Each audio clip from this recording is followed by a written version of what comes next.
Hello friends, I hope you all are doing good. In this video, I'm going to show you how you can fix the white blank icon in your desktop in Windows 10 or either it could be a Windows 11. For solving this particular issue, you have to first go to your app data in your Windows or you can say your PC.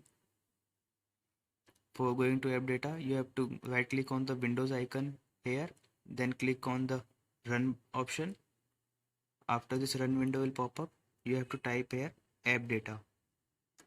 After you type here app data, you have to press OK here. After you click OK, then you have to go to dot menu button here. Then you have options here. You have to go to options.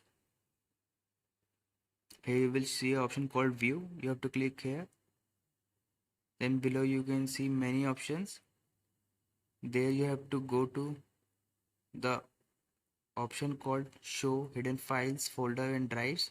You have to click on this so that your hidden files will appear to you on the main screen.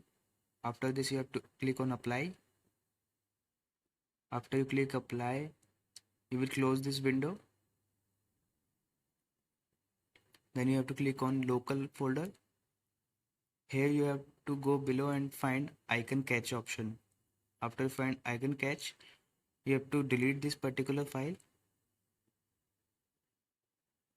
After deleting this, might be your icon will show.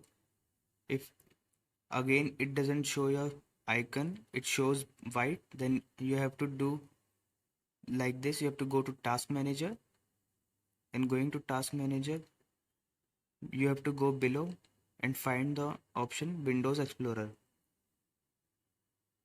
You will go below,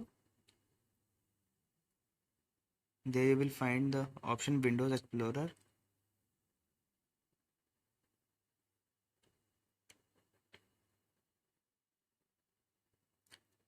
You can see Windows Explorer is here.